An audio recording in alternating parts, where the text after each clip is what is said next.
एक दिन कमला सड़क किनारे पैदल ही कहीं जा रही थी। तभी उसकी नजर एक गाड़ी पर गई। गाड़ी से उसकी बहुत पुरानी सहेली सुधा बाहर निकली। सुधा, सुधा, कौन हो तुम?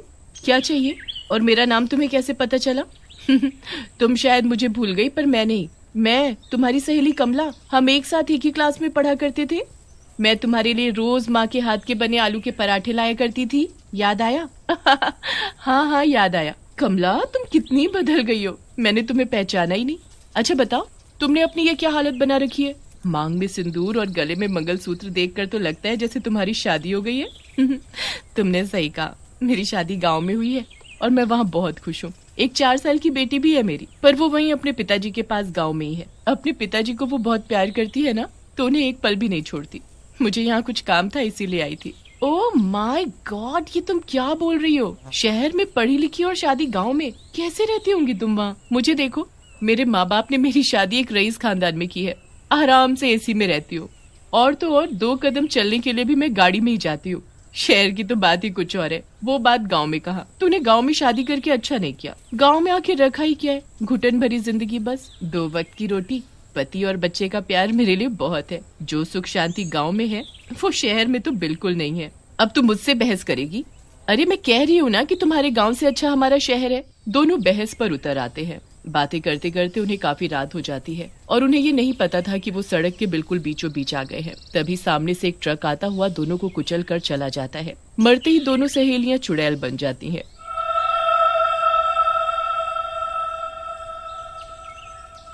एक शहरी चुड़ैल, दूसरी गांव की। मैं मर गई कमला, मैं मर गई। वो देख, मैं वहां मरी पड़ी हूँ। मुझे किसी ने नहीं बचाया। काश कोई मुझे बचा लेता। अब मेरा क्या होगा? तुम तो अपने लिए रो रही हो और मैं अपनी बच्ची के लिए।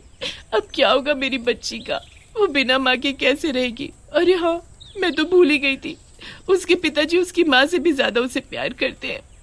वो संभाल लेंगे उसे। अगर तुम हमारे गांव में होती तो तुम्हें एक खरोच तक नहीं आती। तुम फिर शुरू हो गई। ठीक है, फिर अब से हम एक काम करते हैं। तुम यहाँ शहर में रहोगी और मैं गांव में। तभी पता चलेगा कि गांव अच्छा है या शहर। फिर क्या था, दोनों एक दूसरे की जगह बदल लेते हैं। चुड़ैल बनी कमला शहर में रहती है और सुधा चुड़ैल का रूप लिए कमला के गांव में पहुंच जाती है। जैसे ही सुधा गांव में पहुंचती है, उसका एक पैर गाय के गोबर में पड़ जाता है। ओह माय गॉड, ये छी छी, क्या है? मेरा पैर, ये मेरे पैर में क्या लग गया? इससे कितनी बदबू भी आ रही है। छी, ओ, ऐसा लगता है कि अभी उल्टी हो जाएगी। तभी सामने से एक औरत रूपा सिर पर पानी का मटका उठाए वहां से गुजर रही थी। वो चुड़ैल को गोबर में सना देख उस पर हंसने लगती है। ये गांव है गांव, यहाँ कदम कदम पर ऐसा ही मिलेगा। संभल कर चलो चुड़ैल रानी। तुमने मुझे चुड़ैल कैसे बोला? तुम्हारी हिम्मत कैसे हुई मुझे चुड़ैल बोलने की? चुड़ैल को चुड़ैल नहीं बोलूंगी तो क्या बोलूं? तुम ही बता दो चुड़ैल रानी। हाँ। अरे मैं तो भूल ही गई थी कि मैं अब एक चुड़ैल हूँ। पहले जैसी नहीं दिखती अब मैं। अच्छा ये बताओ, मैं चुड़ैल हूँ, तुम्हें मुझसे डर नहीं लग रहा? हमारे गांव में आए दिन चुड़ैल घुस आती हैं। उन्हें हम मारते नहीं हैं, बल्कि उनसे पूछते हैं कि वो किस कारण से चुड़ैल बनी। आखिर उनकी क्या मजबूरी थी जो वो चुड़ैल बन गई मरने के बाद। फिर हम सब गांव वाले मिलकर उसकी इच्छा पूरी करते हैं और उसे मुक्ति दिला देते हैं, ताकि वो गांव वालों को दुखी न करे। उसके बाद वो चुड़ैल फिर कभी गाँव में दिखाई नहीं देती। अच्छा, तुम अपना ये गोबर वाला पैर आगे करो ताकि मैं इसे धो सकूं। What you mean गोबर? ये गोबर क्या है? इससे तो बहुत गंदी बदबू आ रही है। ये गाय का गोबर है, मतलब गाय की पोटी। छी, तभी कहो इससे इतनी बदबू क्यों आ रही है। ये लो, जल्दी धो दो मेरा पैर। रूपा मुस्कुराती हुई वहाँ से आगे निकल जाती है। जिसे मैं जानती नहीं पहचानती नहीं, उससे मैं कब से बात कर रही थी और वो मुझसे जरा भी नहीं डरी। क्या सच में गाँव के लोग ऐसे होते हैं? नहीं, मैं कुछ ज्यादा ही सोच रही हूँ।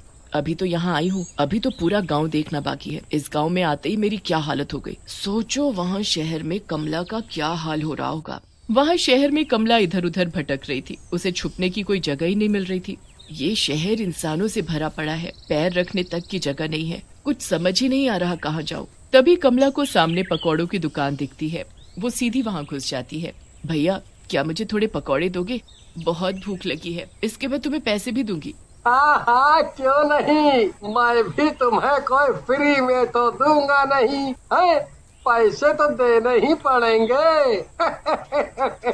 जैसे ही वो भैया सिर उठाकर चुड़ैल को देखता है तो उसे देखकर डर से थर थर कांपने लगता है। तुमने पहले क्यों नहीं बताया कि तुम चुड़ैल हो? मैं तुमसे पैसे ही नहीं मांगता है। तुम ये पकोड़े फ्री में खाओ, पर मुझे मत खाना, चाहे तो सारे खा लो। पकौड़े वाला भैया तुरंत वहाँ से भाग खड़ा होता है और एक तांत्रिक को अपने साथ बुला लाता है। वो देखो, वो रही चुड़ैल।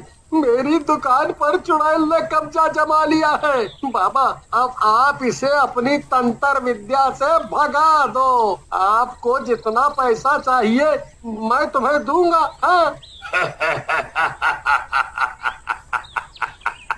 ऐसी पता नहीं कितनी ही चुड़ैलों को हमने भस्म किया है। ये चुड़ैल हमारे सामने कुछ भी नहीं है, अभी देखो। तांत्रिक थैले से भस्म निकालता है और मंत्र पढ़ने लगता है। नहीं नहीं, ऐसा मत करो, मैंने तो किसी का कुछ नहीं बिगाड़ा। फिर तुम लोग बिना वजह मुझे क्यों तड़पा रहे हो? इससे पहले कि ये तांत्रिक मुझे भस्म करे, मुझे यहाँ से गायब होना होगा। चुड़ैल फौरन वहाँ से गायब हो जाती है और किसी के घर पहुँच जाती है। अगर मैं थोड़ी देर और वहाँ रहती तो उस तांत्रिक ने मुझे भस्म ही कर दिया होता। पर ये मैं कहाँ आ गई? चुड़ैल मनोहर के घर में थी। मनोहर जैसे ही नींद से उठता है, उसकी पत्नी उसके लिए कॉफी लेकर आती है और मनोहर के हाथ में थमा देती है। चुड़ैल चुपके से ये सब देख रही थी। छी, कितने गंदे लोग हैं ये। बिना हाथ मुंह धोए, बिना नहाए कैसे बिस्तर में ही चाय पी सकते हैं? हमारे यहाँ तो उठते ही सबसे पहले नहाते हैं और उसके बाद पाठ पूजा, फिर जाकर चाय पानी करते हैं। और यहाँ देखो, मुझे तो पहले ही शहर पसंद नहीं था, इससे तो हमारा गांव अच्छा है। यहाँ चुड़ैल कमला और वहाँ चुड़ैल सुधा भटक रही थी। सुधा अपनी मस्ती में यहाँ वहाँ देखती हुई जा ही रही होती है कि तभी उसकी नजर कुछ खेलते हुए बच्चों पर पड़ती है। ये देखो गांव के बच्चों को। हमारे शहर में बच्चे सुबह उठकर स्कूल जाते हैं और यहाँ गांव के बच्चों को देखो, मिट्टी में खेल रहे हैं। कोई पढ़ना वढ़ना नहीं है इन्हें, दिन भर बस उछल कूद। तुम बच्चे यहाँ क्यों खेल रहे हो? स्कूल क्यों नहीं जाते? ये तो चुड़ैल है। माँ, बचाओ। राजू डर मत, मैं हूँ ना, मैं तुझे कुछ नहीं होने दूंगी। तुम बच्चे स्कूल क्यों नहीं जाते बताओ, नहीं तो मैं तुम सबको कहाँ जाऊंगी। 2 दिन से हमारी मैडम गायब है, उनके बिना हम कैसे पढ़े, इसीलिए हम सब यहाँ खेल रहे हैं। गायब है? पूरे गांव में क्या एक ही मैडम है तुम्हारी? हमारे शहर में तो कितने सारे स्कूल हैं, उनमें पढ़ाने वाली कई टीचर भी होती हैं। और यहाँ देखो। अच्छा, तुम्हारी मैडम का नाम क्या है? बस फिर क्या था, मैडम का नाम सुनते ही चुड़ैल चौंक जाती है। वहाँ पूरे शहर में भटकने के बाद कमला अचानक सुधा के घर पहुँच जाती है और सामने दीवार पर उसकी तस्वीर देखकर चौंक जाती है। ये तो घर सुधा का मालूम पड़ता है। हाँ, ये सुधा का ही घर है। उसकी तस्वीर यहाँ है तो उसी का घर होगा ना ये। पर घर में कोई दिखाई क्यों नहीं दे रहा है? तभी उसे घर में कोई आदमी घुसता हुआ दिखाई देता है और साथ में कोई औरत भी होती है। अच्छा हुआ जो वो सुधा अपने आप ही मर गई और मुझे उससे छुटकारा मिल गया, नहीं तो हम दोनों एक दूसरे से कभी नहीं मिल सकते थे। बिल्कुल सही कहा पतिदेव, उसके मरने के बाद ही तुम मेरे हो पाए। अगर वो नहीं भी मरती ना तो मैं जरूर उसे मार देती। चुड़ैल चुपके से सब देख रही थी। वहाँ सुधा कमला का नाम सुनते ही बच्चों से उसके घर का पता पूछती है और वहाँ जाती है। वहाँ उसके पति सुभाष और बच्ची को देख हैरान रह जाती है। वो अपनी बेटी की पूरी देख रेख में लगा था। चुड़ैल ये सब देखकर वहाँ से चली जाती है और कमला को याद करती है। तभी कमला उसके पास वहाँ आ जाती है। मैं तुम्हें ही याद कर रही थी, अच्छा हुआ तुम आ गई। मैंने तुम्हारा पूरा गाँव देखा और देखकर ये ही पता चला कि यहाँ ऐशो आराम भले ही नहीं है, पर यहाँ के लोग बहुत अच्छे हैं। खुली हवा में सांस लेना कितना अच्छा लगता है।